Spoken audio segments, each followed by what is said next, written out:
Yeah. And we're live. All right. So, today's episode. It's a pretty chill one today. We're going to be covering some community questions or comments. Just some stuff that we've noted as you guys have enjoyed the episodes we've been putting out. We really, really appreciate you guys watching. So we kind of wanted to cover some of the, things the community has said. We thought it'd be fun. It's not going to be a super structured episode, so don't expect anything super in depth. But I think it'll be fun. We'll kind of just keep it relaxed and have fun with it. So, where do you guys want to start? You just want to go at the top of the list? Anything stand out? Nothing really stands out like that. Well, or I guess. Wow, I can't believe you would say that about our viewers' comments. I guess Nameless Night kind of stands out as he does. The user with like the most, how to say, in-depth comments. You know, amazing. I love them. Yes, the Chad commenter. Yeah. Yes. Yeah, we love your input, dude. We love how deep you go on these topics, and we kind of just wanted to shout you out because we always enjoy reading what you have to say. And I'm sure everybody else who responds to you and looks through those Reddit threads also enjoys your input. So thank you so much, dude. Yeah. It's always an enjoyable read. Yeah, for sure. But I think we should go through the list of comments we had. There's Aditya who commented on our YouTube page. Hisoka, please, an episode about Hisoka. No. Don't paraphrase. It was like Hisoka 10 times. I'm still paraphrasing, but they said the word Hisoka like 10 times. This was just when I wrote it down on the previous episode. This is not including like the most recent one. This is on a completely different episode. Well, this is the most recent episode. Episode 6. We just published that one. But this person really wants to hear about Hisoka and our opinion on Hisoka, and let's just say we got you covered. We've pre-recorded a bunch of episodes, so it's gonna take a little bit for us to get to you. But we do talk about Hisoka. Let's just leave it at that. Yeah. Very exciting stuff. It's a promise. Okay. Next up, we've got Max D Page or Maxed Page from Reddit. Yeah. They kind of have a list of things that they want us to cover. First one is Nen. So we've already kind of covered a little bit of Nen. What we would think the most powerful Nen abilities would be, which weren't very creative, but we're excited to hear what you guys have to say about your ideas for the most powerful abilities. I'm sure there's going to be some interesting ones. And if you have any ideas on what we could cover in regards to Nen, we'd love to hear it. One that I think I would like to explore is maybe contradictions in the Nen system. So where we've seen the Nen system break in the story, or abilities that just don't quite work, or that would be nice. Yeah. I would love to see if any abilities have stood out to anybody as specifically like broken, or we should. Not broken as in like a power level way, but broken as in like, oh, this shouldn't work within the rules Togashi has set up. Yeah. Something like that I think would be pretty interesting. Also, I do just want to say... Oh, sorry. Okay. Oh, Nen is such a broad topic that there's so many different subcategories you can talk about. So I think that we can definitely dedicate multiple different episodes to Nen. I think it's a great prompt. Absolutely. Togashi's done a great job just setting up. There's so much creativity in it. Like, you can talk about the 4 exercises, the advanced techniques, the Hatsus, just like the overall Nen types. You can talk about how it can interact with the world around them. There's just so much, and that's just barely the tip of the iceberg. Greed Island. And guys, for example. Oh yeah, Nen and Greed Islands. That's a fun one. Oh my god, did yeah. we cover We that? did We a covered little it a bit, bit. but we didn't We go covered it a that bit, much in Yeah, depth with it. So I think we could go more in depth. We primarily talked about the pregnancy stones and with if that was with Jing or not. Okay. Yeah, we're still kind of digging into Hunter x Hunter on a surface level. There's a lot of little tidbits here and there that we're yet to really sink our fangs into. Max D Page also comments Hisoka. Just wait, buddy, we've got Hisoka. The current arc. I would love to cover more of the current arc. The Succession War, very exciting. Definitely. That's coming, I think. The thing about the Succession War, it's not done yet. It's very high research, and it's not done yet. But there's a lot for us to kind of research. A lot of these topics, we come up with an interesting kind of like a hook or a premise that would kind of excite the imagination, and then just kind of explore natural discussion of that topic. We haven't really done any high research topics yet. So I feel like if we were to do a high research topic, the current arc would be perfect for that. Yeah, I think we should dedicate for now, a few it's weeks just to easier that. for us. Yeah, it would be interesting to do that. Yeah, I love the Succession War. I personally think that once it is complete, and if it stays on track with its writing and its just overall illustration, I think it could actually be the best Hunter arc. It can pass York New and Chimera Ant. Personally, it's my third favorite, but the other two are still above, simply because they're finished. But I think the Succession War has high potential. It has amazing potential, and that's just what makes it even more infuriating. That I know Togashi is sick. I totally understand. It's just like we on chapter 390 we left on a cliffhanger with brand new characters introduced. It's not even like, oh yeah, with Karapika, Wobble, and all the rest of the bodyguards. We're not with Cyrenik. We're not with Benjamin. We're not with Nasubi. We're with brand new characters introduced, and some random part of the Black Whale. And it's just like, Togashi, why'd you have to go on hiatus now? No. Yeah. Speaking of the hiatus, since the recording of this episode, it's been 903 days. Oh my god, I've seen. Since the last chapter. We're gonna break. Which pains me to say. We're gonna break the 1,000 days, I think. Yeah, we're definitely gonna do that. I think we might, yeah. But you know what? We just gotta keep at this believing. point, I kind of want to do that. Just go for a record. But you know what? We just gotta believe. No, I want him to stop at 999. That would be so I feel like that's the way to piss off the most people at once, is to not finish the number, not to get to 4 digits, but also to leave it that long is both infuriating and hilarious. We waited almost 3 years, but you just couldn't get that one extra day just to make it 1,000. Wow. You don't care about your own. I can definitely see Togashi doing it if he wanted to do that for the lulz. I could definitely see that. I'm telling you, Togashi is a master troll. He knows his stuff.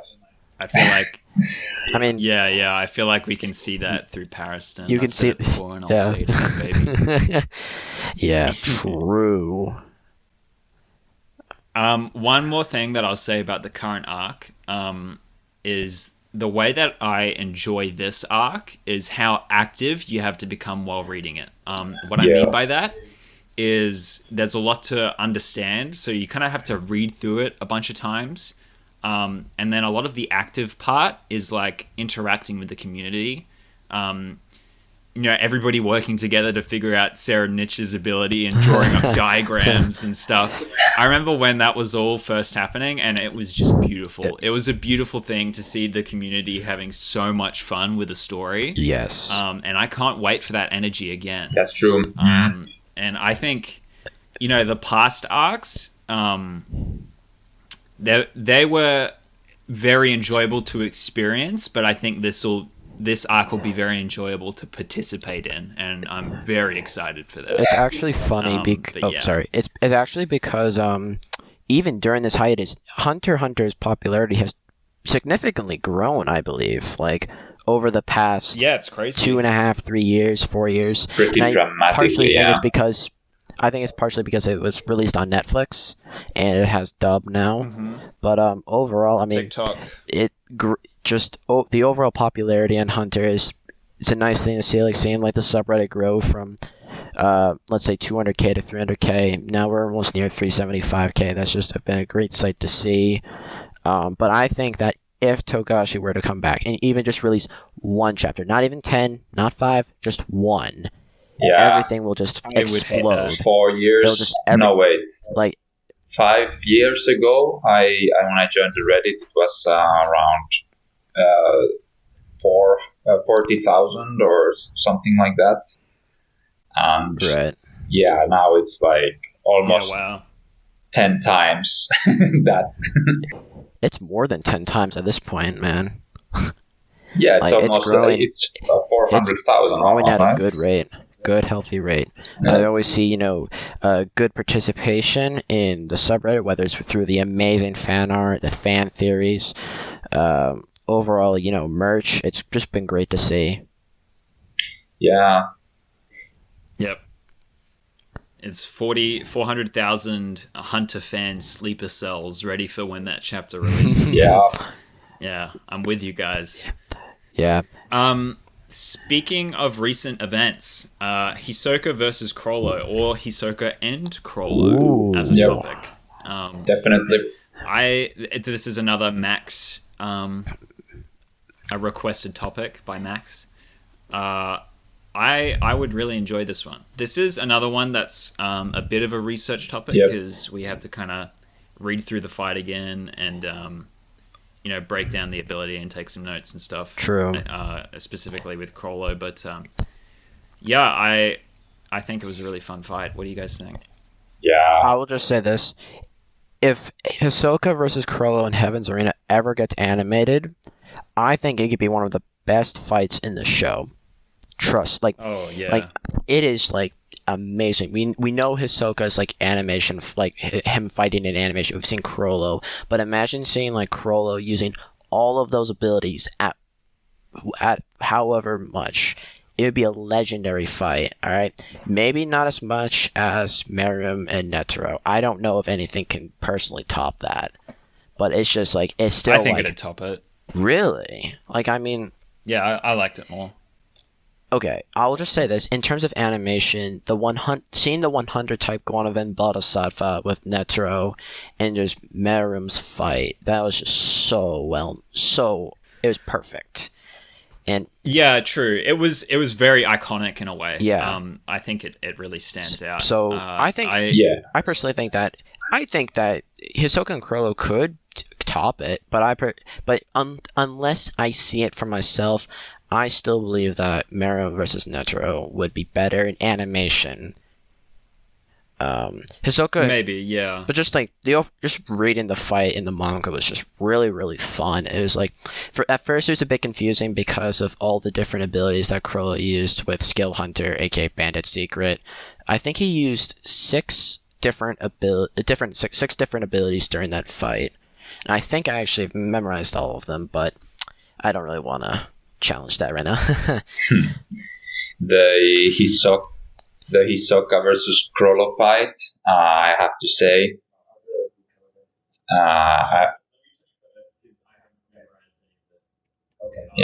I just wanted to say about the fight that just love the times in the subreddit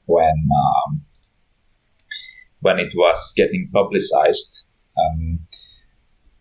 It was such a joy to come to theorize about the ending of the fight and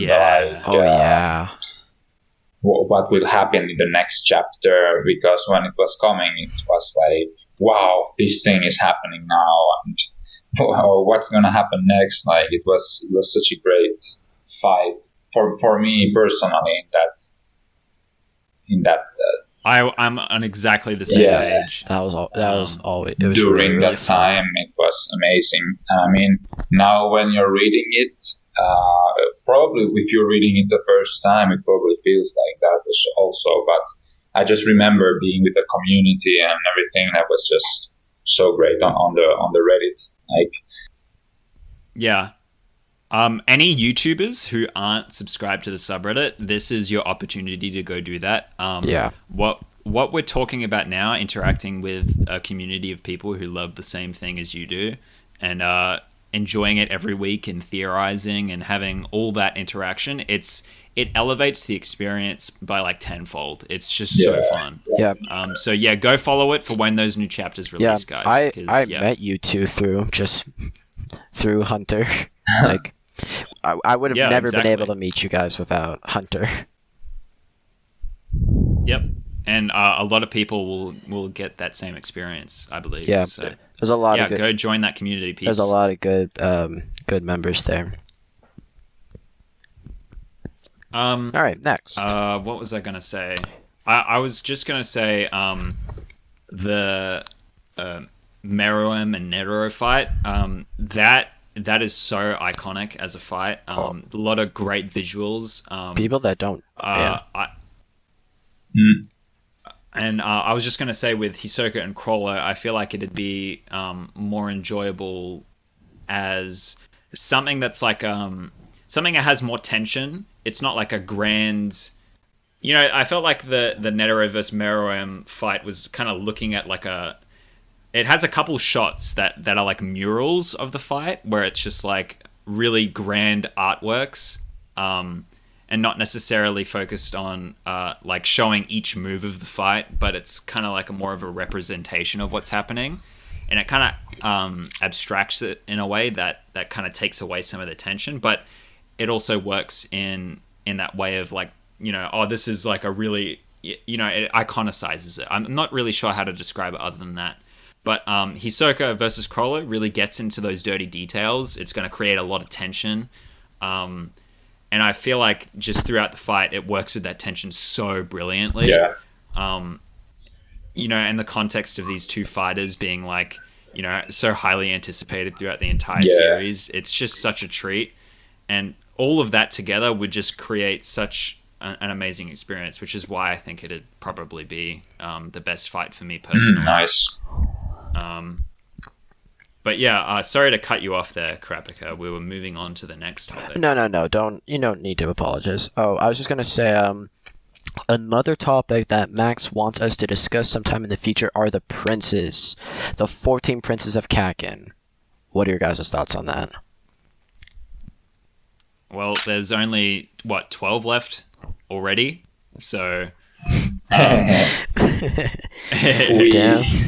Yeah, I think it'd be a great topic. We've already kind of covered it from one very specific angle, which you guys will see in the future. Will see in due time. True. Yeah, and weeks from now, because we've got a pretty good backlog of episodes, but we have talked about one specific angle, and I enjoyed that. But yeah, in terms of talking about the princes more, we could definitely. Yeah, totally down to do it. Next, I think it'd be would probably cover more of the Succession War stuff and the princes with new chapter releases. So if we're still doing the podcast when new chapters are coming out, it'll be a lot of episodes based on those new chapters, and that's when you'll probably get a lot of that discussion. But yeah, if there's any specific suggestions for the princes, let us know. Anything you guys wanted to say about that? I'm good. I think that's... I agree with you. All right, cool. I don't know if this was Max D page or if this was a mistake on our part, but Hisoka is listed twice, which is quite funny because no, he said it. Aditya also listed Hisoka multiple times. People really want us to talk about Hisoka. Why? Maybe we have to make an episode it's so funny about to Hisoka. me. Koga, you already know why people want us to talk about Hisoka. You already know why. I mean, people like him. I have some theories as to why. Are they fan theories? Yeah, people like him. He's a likable character, first of all. There's a a more disturbing sect of the people who like him. Ooh, true. And I think I talked about this before, but they're a very interesting and entertaining sect of fans that maybe agree with Hisoka's sexuality or let's enjoy his design a little too much or his presence. But yeah, moving on. So we're talking about Hisoka in a later episode. The last recommendation from Max is Pariston and Jing. So basically, if you guys don't know, in the Succession War, Pariston and Jing have left the Hunter Association, and they're basically in a group with a couple of other people, one of them being Muher, and they're also going to be going to the Dark Continent. Dank, baby. I mean, Dank Continent. Yeah. Pretty exciting. I would love to explore their relationship more as it develops. They're two of my favorite characters in the series. I think both of them may fit into my top 5, definitely top 10. I think they've got the dynamic that's been set up is really, really fantastic. The scenes that they have together are really awesome. They have a great dynamic. And yeah, we there's not really much to talk about from what we have, unless you guys have theories or any specific insights. We'd love to hear everything you guys have to say about them. But yeah, I think it'd more be a topic that we'd explore as we get more content about these characters. Yeah, that or anything you guys wanted to say about that? Yeah, it could be that, or it could also be like if we do multiple subjects per episode, we could briefly go through it.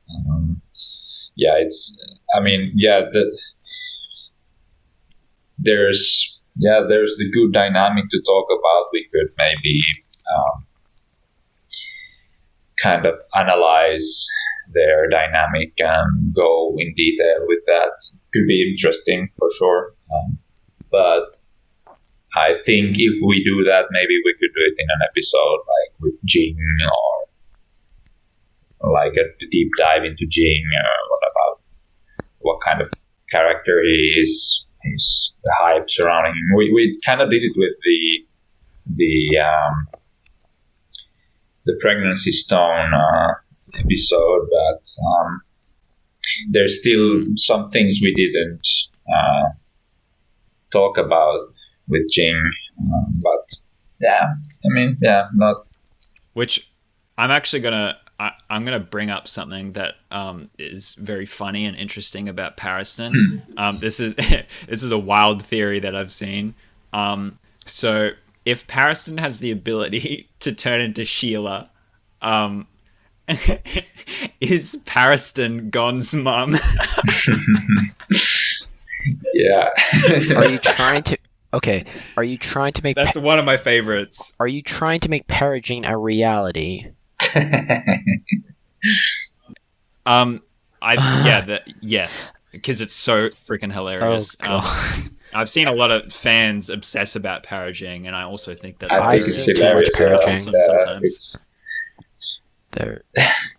I've seen too much Parajing. Yeah, it's Parajing, okay? It's what else can you say about it? It's a ship in Hunter x Hunter. What do you expect?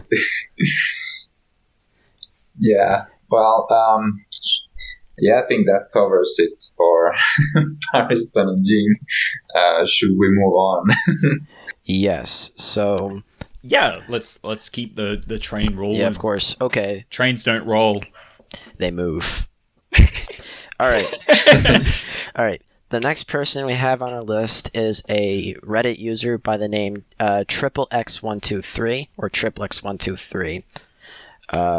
It says here that their first topic of discussion is Gon's Nen, and I think they're gonna be talking about post Chimera and post election arc Nen. However, I Gon's Nen can also be expanded to when he was just learning from Heaven's Arena as well. Mm-hmm. Maybe his potential as an end user or something. We already saw his potential.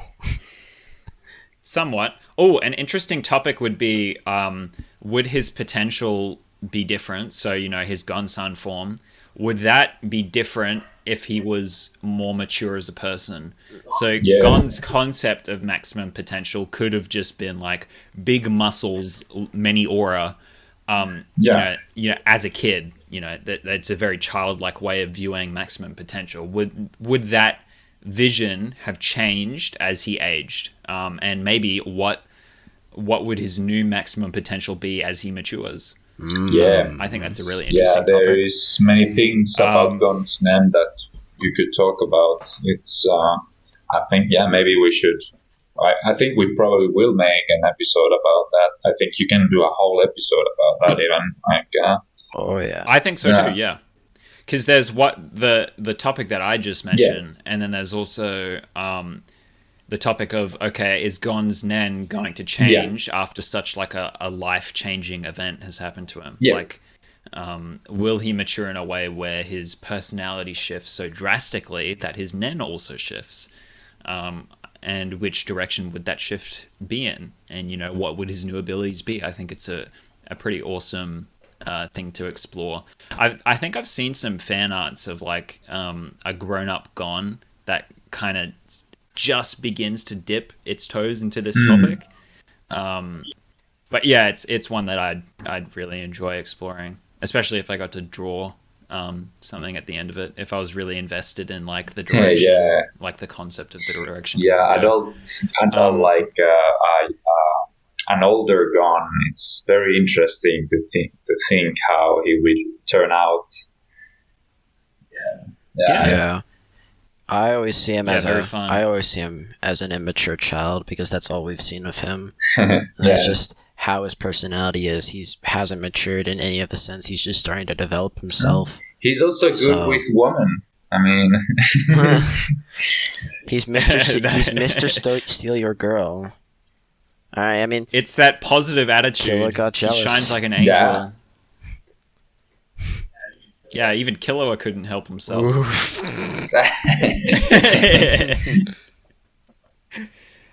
But yeah, if you guys have any ideas for topics around Gon or Gon's Nen, leave them in the description.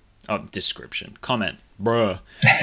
Okay, moving very quickly from that to our next question or comment. Gyro. Oh boy.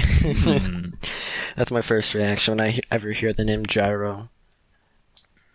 Yeah, I think this. You could theorize so many things. It's a bit hard to put your finger on it. Well, I'll say that there's a possibility that there could be something happening with Gon because that's the way Togashi kind of wrote it in the manga. That's something the anime only watchers don't necessarily know, that Gyro, he was walking in, what was the place they were training in, the Gon and Killua at the time? Like he passed through the country. NGL. Was it NGL or the one? Yeah, like the neighboring country. I don't think the country that they were training in was specified. However, it's right next to NGL, and it's not East Gorto. Yeah, I don't remember, but anyway, my point was that he passed through the country, and he was kind of hyping that maybe they will meet or something. They never, and then he just put that, okay, well, Gyro in the end never met him. He just went through to make his own kingdom or something like that. So it's kind of hyped somewhat that there might be something. You never know what's gonna happen, but yeah, that's about Gyro. Yeah, it's so interesting how much development we've got for Gyro. Yeah. And how little has been active in the plot. He was told through well. To be honest, I would be completely fine if he was never used in the story again. And I would be completely fine if he was introduced into the story again. Yeah. I think it was an interesting little tidbit about the underworld of the NGL. I think, obviously with that kind of setup, I wonder what kind of character, villain, whoever he ends up being. I'm pretty sure is going to be a villain if it's used. But yeah, I've kind of lost my train of thought. But yeah, I guess I feel a little indifferent. Mm-hmm. Like I enjoyed his setup. Yeah, exactly. But yeah, I just have to see what Togashi has in mind. I think it'd be really funny if it was just left as like a red herring and he was never used again. Fans would mold. Yeah, it's just the classic Togashi troll. Yeah. Yeah, legit. Yeah. Anything else you guys want to say about Gyro? I'd love to see more of him. I mean, if we don't see more of him, it's okay. Like, I share the sentiment with Olga.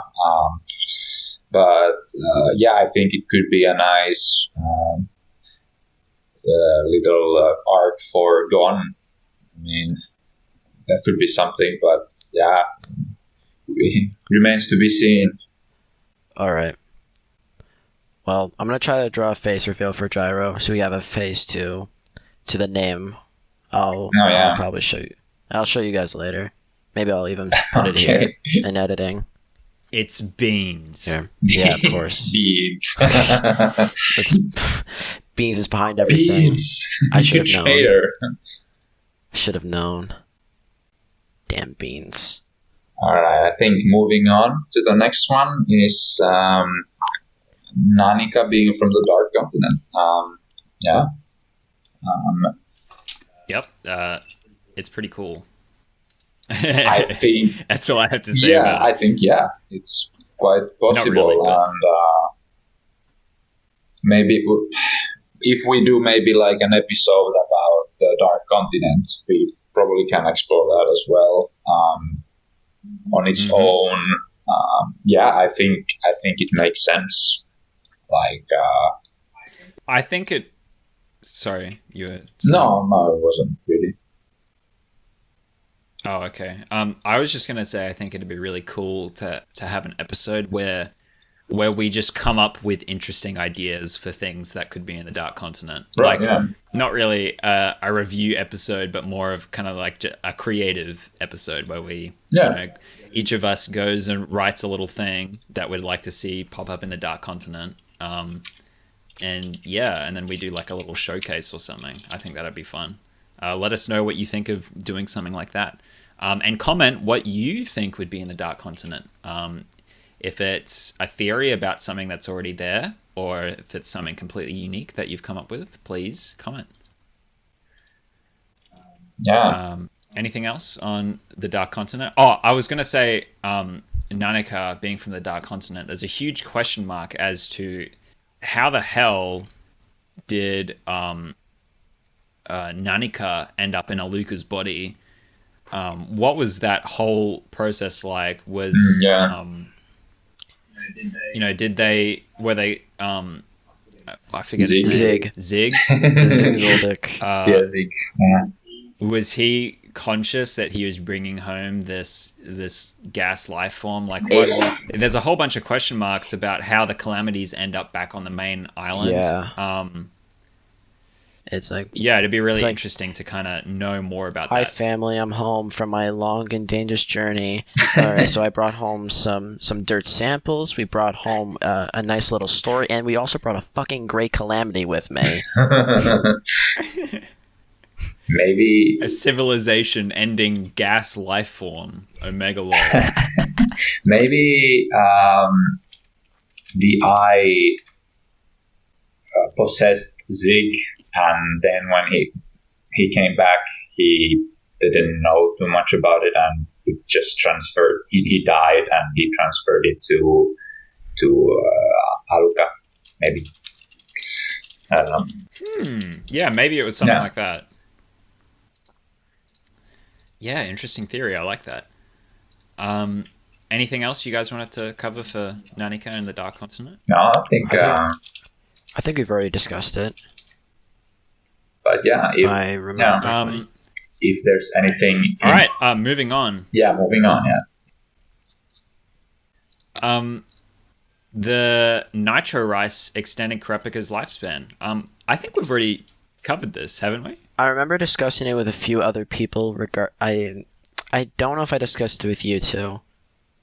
We might have discussed this in a future episode. I'm pretty sure we discussed it in the first episode. Oh yeah, maybe. Do you think? I don't remember. Yeah, because I'm pretty sure I remember at the end of the first episode we were discussing where Kurapika's story would go beyond the black whale if he survives. We did mention it, yeah. And I think we might have mentioned he goes to the Dark Continent for something, and then I think Pika, you might have mentioned that he could go for the Nitro Rice to extend his lifespan after absolutely rolling himself with Emperor Time. But yeah, I'm a bit hazy on how much we've kind of covered of that topic, but I'm pretty sure we did in the first episode. So if you guys haven't seen the first episode, go watch that. Yeah, anything else? Nothing comes to mind. It could be interesting. Could be possible. Could be, maybe we can cover it again in the Dark Continent and the Dark Continent episode. Yeah, future Dark Continent episode. Yeah, I have a few things relating to the Nitro Rice, but I mean, what if like other characters use it, for example? You know what? Let's save this conversation. Oh wait, actually, should we save it for another episode?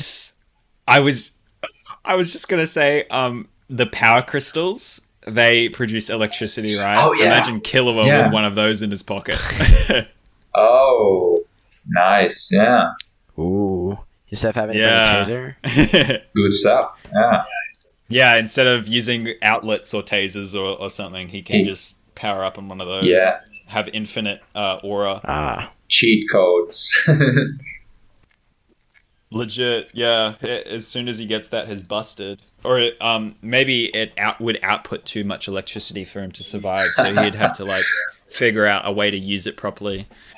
That's a nice idea, though. But yeah, guys, I kind of want to skip to the Nameless Nights section. We're approaching the third of the episode, the final third of the episode, and I think should we go most of the time. Should we go through Hilary's comment real quick, because there's not that much.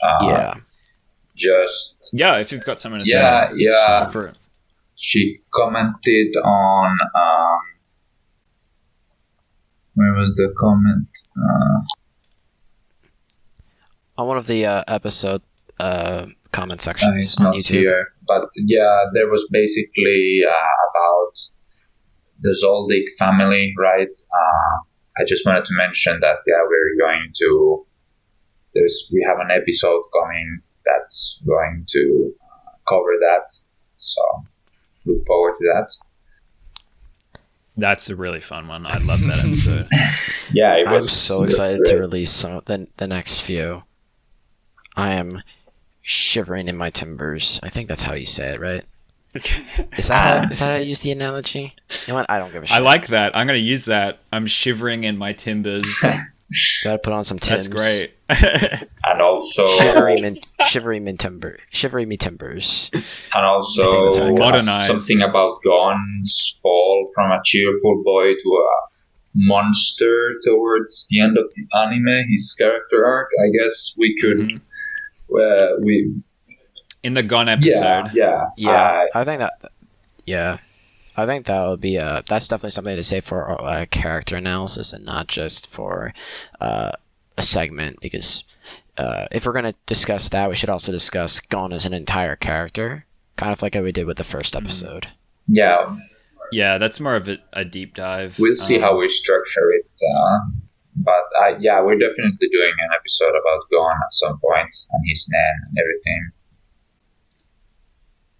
Yeah, his I'll just say it's one of my favorite like main character arcs in any shonen that I've ever seen. Yeah. So I'll just leave it at that. Yeah. Yeah, we can move okay. Let's move to the Nameless Night now, shall we? Let's do it. So we gave him a shout out in the beginning. Love your contributions. We've written down we've paraphrased some of the stuff you've written, because your posts are absolutely huge. So obviously we wouldn't read through the entire thing, but they're as wordy as the Succession War. Imagine we'll leave it at that. It's the Rihan Predator copy pasta all over again. In a good way. Absolutely. In a good way. So I guess we should just kind of break some of his comments down. So a lot of these are like responding to the topics that we've covered already, which is, in my opinion, my favorite kind of comment. Comments that respond directly to what we've been talking about, the topics we've been covering. They produce the most interesting discussion. You know, like whenever I go into a thread and I see like a response comment like these, I will want to read through the entire discussion. It bears a lot of fruit, so we really, really appreciate it whenever you guys engage in that kind of conversation. That's exactly what we want to see. First up, we have, is Nanika an asspool? His response to this. In my opinion, Nanika is an asspool. This is I'm quoting him now. Yes, it is allowed to introduce new things, but they got introduced after Nanika, aka the Dark Continent and the Calamities. Killua conveniently remembers about Aluka, and that she could conveniently heal Gon at the right moment in the story. I'm with you there. That it definitely feels out of left field. Let's say that. I think we covered this in the episode that we know how good Togashi is at foreshadowing when he knows to do it. And just the fact that this wasn't foreshadowed properly kind of shows that it was kind of spirit of the moment decision, I think. Not that I do agree that it is an ass pull, but I don't think it's really an awful thing for the story. At least it hasn't been already. It could be bad if it's used as I forget get out of jail free the card. way to call it. That we'll just say that.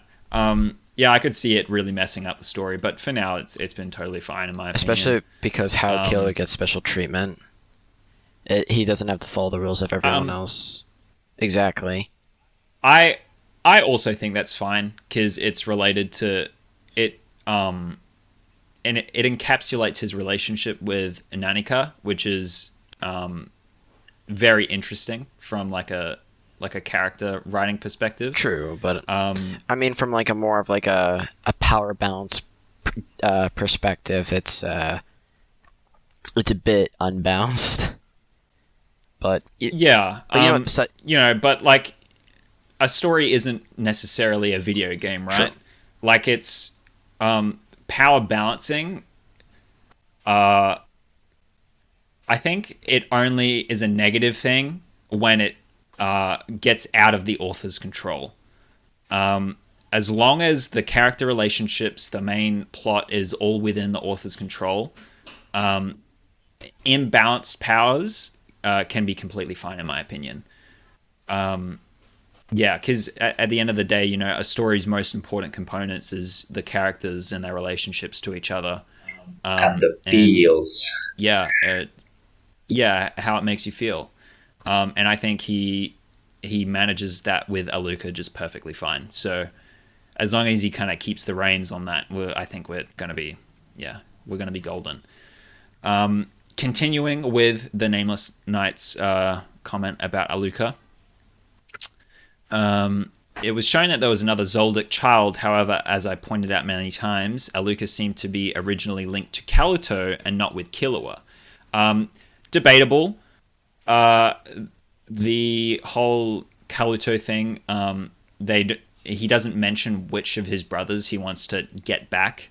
In the when they raided the ant nest, I think that's when the photo of the family was shown, and Aluka is in that picture.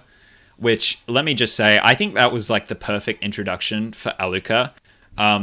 If there was like a little bit, well, almost perfect. If there was a little bit more to like mystery around like, oh, what is this extra character? Like, why have we never met this person? And like, what can they do? Like, if there was more of that kind of question established, I think it would have been the perfect introduction. But I loved the effect of seeing that there was an extra sibling and just being like, wait, what the hell? Like, it's not explicit. It's just kind of there. And like, as you're reading or watching, you're just kind of like, wait. Another sibling? Yeah, what the heck is going on? I think that was totally awesome. Anyway, continuing on. Aluka appeared in the picture when Kaluto said he wanted to save his brother. Yeah, okay.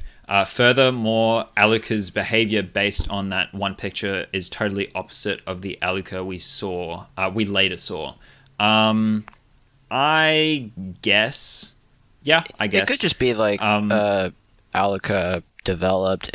She went from being more of an asocial, introverted child, but now she may still be introverted, but she's willing to open up and be nice to Killua, because Killua actually has an established, love for Aluka. Yeah, it's kind of hard to tell what exactly Togashi was thinking. If you think about it, right? I mean, she's really nice to Killua and Gon. Most people have treated her rather poorly throughout her life, whether it was her parents or the rest of her siblings. So, I mean, when there's finally, someone that understands or someone that's nice or that shows compassion and love for her, she's the kindest, sweetest person. So I think that's understandable where you're coming from with the opposite kind of attitude. However, I think also it's just Aluka's and Killua's relationship has definitely developed since when they were toddlers or very small children. Back then, Killua had the needle with Illumi. He was taking orders from his father and Illumi, and not listening to Aluka with his own heart. So, I think it's a mixture. I don't fully agree, but then I definitely see where you're coming from. I would actually agree with him. I think it's like 1 point against Togashi, like the opinion that Nanika was an asspull. Oh yeah, like in that, yeah. Nanika is an asspull. Yeah, it's kind of easy to see, like, oh, he kind of didn't know what this character was going to be yet, and he was rapidly evolving that idea. The closer he came to like actually needing to implement it into the story. So yeah, I do agree with you there. The only point that I would disagree on is you said it's your least favorite thing in the story. I'm not exactly sure what my least favorite thing in the story is, but I'm not sure it's Aluka. I like Aluka. So maybe they might be an asshole, but I like their character. That's what I would say. Yeah, I really love what the kind of character it transformed Killua into. I think I like that too as well. That bouncing dynamic. Yeah, I think Killua really needed that to kind of fill out as a character just that little bit more. And I think it was some of the scenes with Killua and Aluka and Nanika is just heart-wrenching. Some of the best in Hunter. Yeah. So when when they were like in the hospital, like the temporary hospital that they built for Gon, they right after they teleported Illumi away and Subone was just there spying on them. Ugh. It was just like, and Kill was like, I'm sorry, Nanika, for treating you so badly. It was just like, oh. Yeah. He was a great one, Wait. Something interesting that we might be able to explore is maybe the DC calamities being capable of like the range of human emotions, and if so, what does that entail? Like, does Nanika only have the range of human emotions because they're inhabiting a human, or are they just like that? Like, are they able to feel love or sadness or emotions, those things? It'd be really interesting to kind of see how that's explored later in the story. Anyway, moving on. More Nameless Night goodies. Gon's body doesn't seem to be reverted back in time, or else Gon would also lose all his memories from when he learnt Nen, or just all his memories really. What do you guys think about this? This is referring to the theory that Aluka is able to reverse things back in time, and then also, have control over time and have control over space. True, I remember that. So the time would be reversal of Gon, and then space would be, pulling ships with money out of thin air, that kind of thing, and then being able to crush people with just like space itself. Yeah, I think it makes sense. Like, he just, it's I don't have a definitive answer, but I think it makes sense. I think if Togashi is willing to commit to like a certain rule where the brain is what holds the memories and not like an arbitrary thing like a soul that's disconnected from the brain. It totally makes sense that Gon wouldn't have his memories after being reverted, but it's a shonen. It could be like an oversight. I'm kind of not really too fussed about it either way. Like Togashi already kind of takes some liberties sometimes with Nen. Yeah, or maybe Nanika intuitively knew to heal the body and not, or like revert the body and not the brain. So it could have been something like that.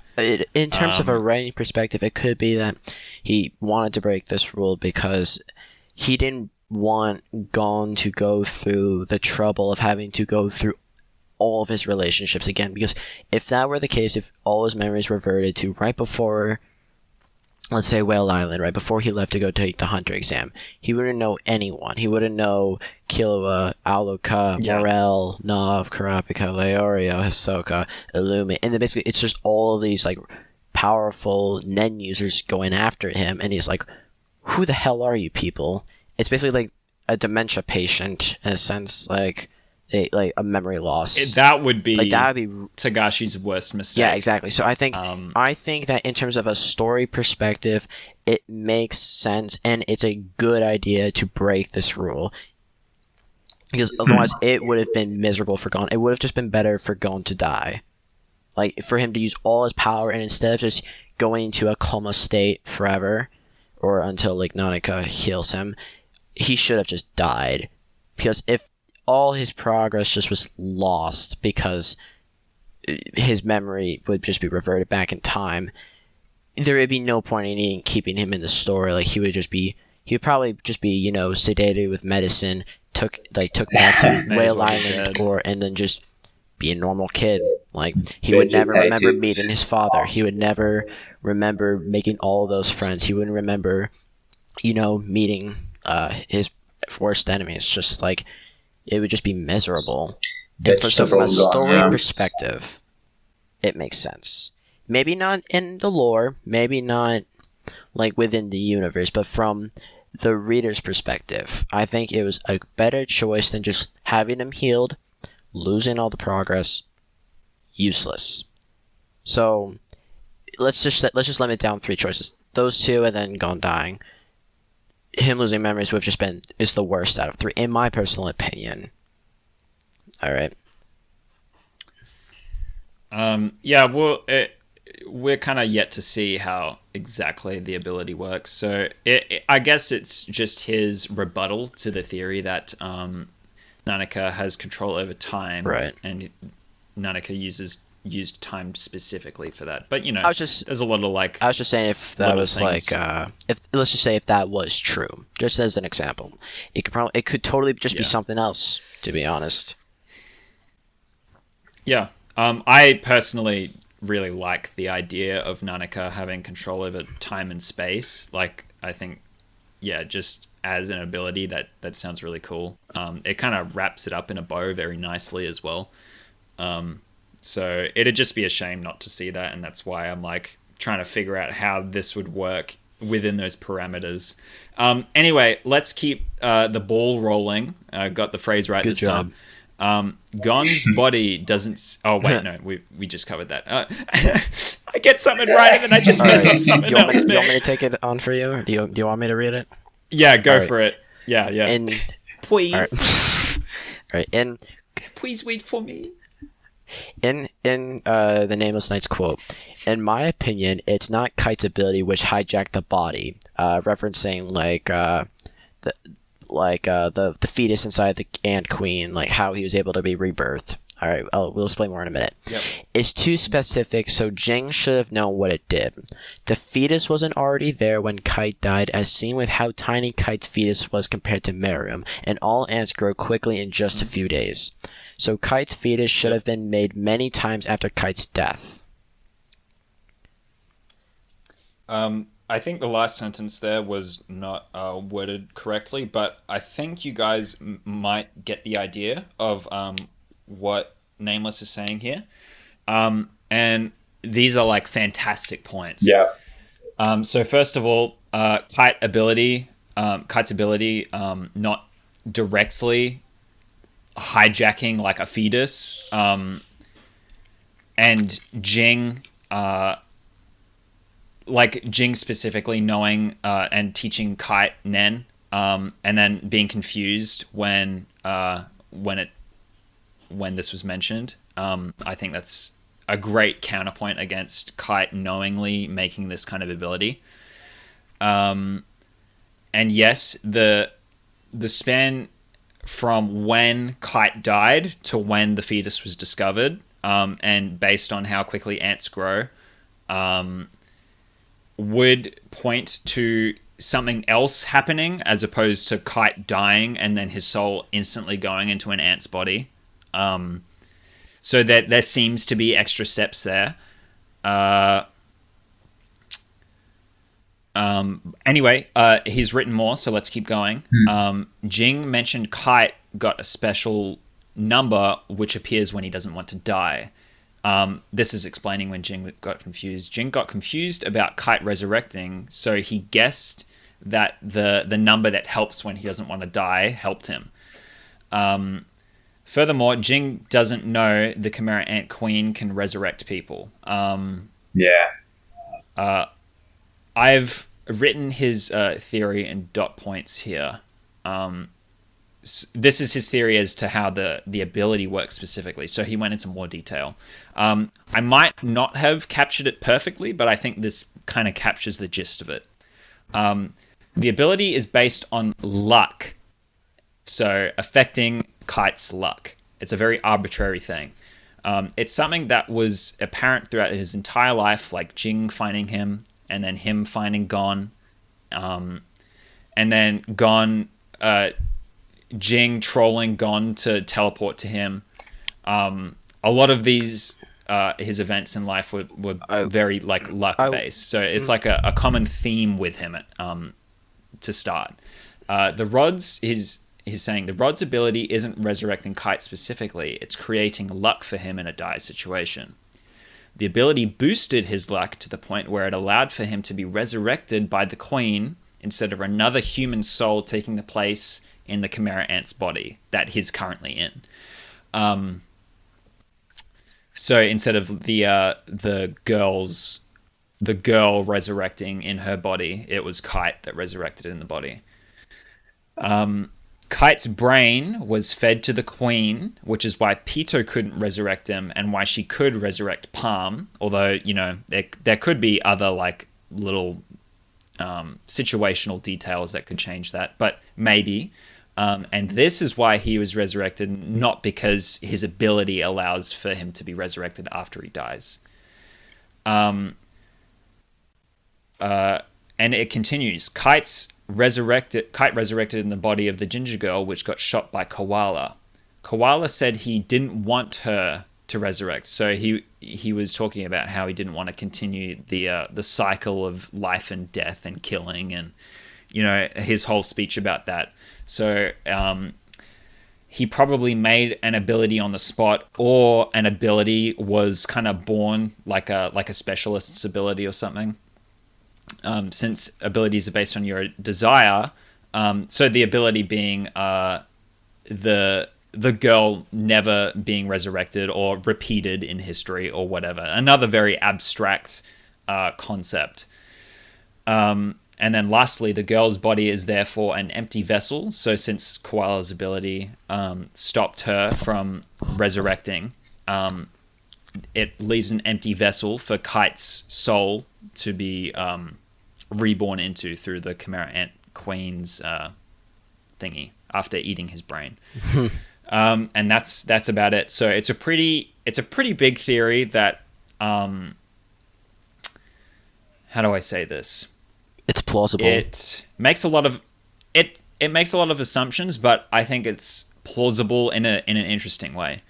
I think it's very plausible, the whole thing about the ability being based on luck, and that Kite's brain was fed to the queen, and that's why he was able to resurrect. Kite resurrecting in the body of the ginger girl, being because Koala wished that the girl wouldn't have to experience the cycle of violence or whatever, and like he created an ability around that. I'm a bit on the fence about that. It might be a little redundant to the rest of the theory. Like I think the theory still stands pretty fine. It was just Kite's luck that he lucked into the girl's body instead of the girl herself. We can kind of see that multiple animals are used when resurrecting, creating a Chimera Ant, and it's kind of just by chance that, one human is in the body where many humans are used. So it could just be luck that Kite got into the body instead of the girl, and, there's no need for the koala to kind of create this crazy ability out of nowhere. But yeah, really, really interesting insight and deep thinking about this whole situation that we didn't really cover in the episode. And I think it really added to the conversation. So well done. Like, amazing job. Yeah. What do you guys think about it? I haven't really put that much thought into it, but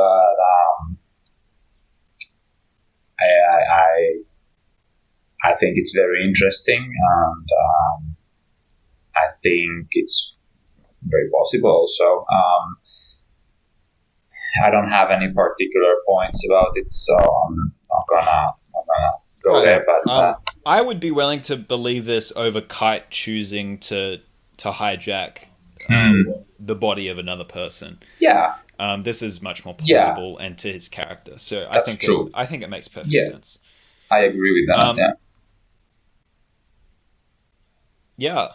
So again, thank you so much for the comments, guys. That's about everything. That was really fun, actually. We got it was great. It was great jumping around a bunch of different topics and not just going full throttle on one. But yeah, if you guys want us to do more episodes like this, let us know in the comments. If you have anything that you would want to contribute to future discussions, leave that in the comments as well. Like and subscribe. Be here for when those episodes come out. And we really appreciate you. So yeah, thanks for watching, guys. Later.